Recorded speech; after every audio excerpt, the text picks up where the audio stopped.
Assalamu alaikum ihr Lieben, willkommen auf meinem Kanal zu einem neuen ketogenen Rezeptvideo von mir. Heute möchte ich euch zeigen, wie man ketogene Lasagneblätter herstellt, die die gleiche Konsistenz wie herkömmliche Lasagneblätter haben und die man auch sehr gut einfrieren könnte und mit der man eine ganz normale köstliche Lasagne herstellen könnte, nur dass man damit seinem Blutzuckerspiegel und seiner Gesundheit nicht schadet, wie das bei herkömmlicher Lasagne der Fall sein würde. Denn die Lasagneblätter, die wir hier herstellen, sind kohlenhydratfrei. Denn auf die vielen, insbesondere die leeren Kohlenhydrate in der heutigen Zeit sollten wir verzichten, weil diese es in der Hauptsache sind, die zu all den vielen Zivilisationskrankheiten führen. Schaut euch nochmal mein Video zu den größten Gefahren des Zucker- bzw. Kohlenhydratkonsums an. Wir geben jetzt 90 Gramm blanchiertes Mandelmehl in den Vitamix, dazu kommen 150 Gramm Bio-Schmand. Ferner geben wir 3 Teelöffel Agar-Agar-Pulver, also dieses vegane Gelierpulver hinzu. Als nächstes kommt ein Esslöffel Bio-Ghee hinzu. Mein Video zu dem Selbermachen von Ghee kann ich euch hier oben gerne verlinken. Dann kommen 5 Bio-Eier hinzu. Und das habe ich jetzt erstmal mit dem Vitamix püriert, aber später kommen noch einige andere Zutaten hinzu. Denn das war jetzt wieder ein Experiment meinerseits und ich fand die Flüssigkeit immer noch etwas zu flüssig. Dann habe ich noch insgesamt 3 Teelöffel Kurkuma-Pulver hinzugegeben, einfach für die gelbe Farbe. 1 Teelöffel Himalaya-Salz und 1 Teelöffel Knoblauchpulver. Das hatte ich erstmal kurz hier drin vermischt. Und im Nachhinein nochmal mit Kurkuma-Pulver aufgefüllt und dann kommt noch Parmesankäse hinzu. Als auch ein kleiner Teelöffel Johannisbrotkernmehl.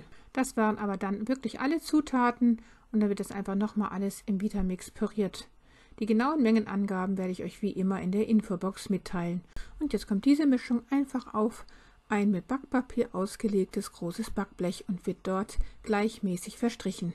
Den Backofen haben wir schon vorgeheizt und sobald wir alles gleichmäßig verstrichen haben, kommt jetzt dieses Blech in den Backofen und wird dort auf Mittelstufe bei 175 Grad Celsius Ober- und Unterhitze zwischen 10 bis 20 Minuten lang gebacken.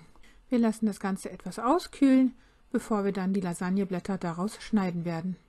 Wir sehen auch hier, dass die Konsistenz relativ dick ist und wir also da richtige, normal dicke Lasagneblätter herausschneiden werden können.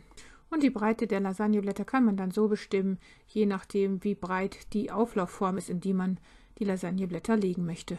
Wir sehen also hier jetzt deutlich, wie schön diese Lasagneblätter aussehen. Die sind von herkömmlichen Lasagneblättern im Aussehen zumindest nicht zu unterscheiden. Und sie sind eben super einfach und schnell herzustellen und man kann sie im Vorrat herstellen und auch einfrieren, sodass man dann jederzeit, wenn man gerade Lust auf eine Lasagne hat, sich diese herstellen kann, ohne vorher diese Lasagneblätter backen zu müssen.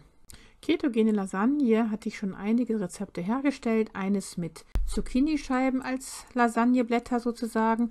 Das Video kann ich euch hier oben mal verlinken. Und dann noch mindestens 3 weitere verschiedene Rezepte, eine Gemüselasagne, eine klassische Lasagne und eine Lasagne mit Hähnchengeschnetzeltem.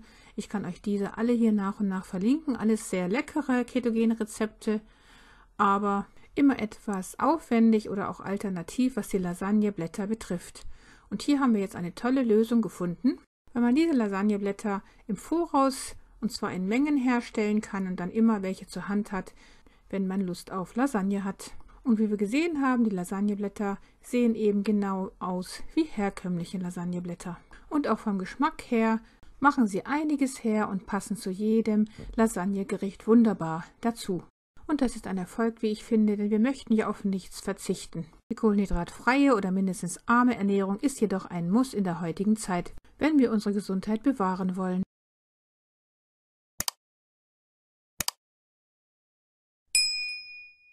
Liebste Grüße, Salam alaikum, eure Mariam.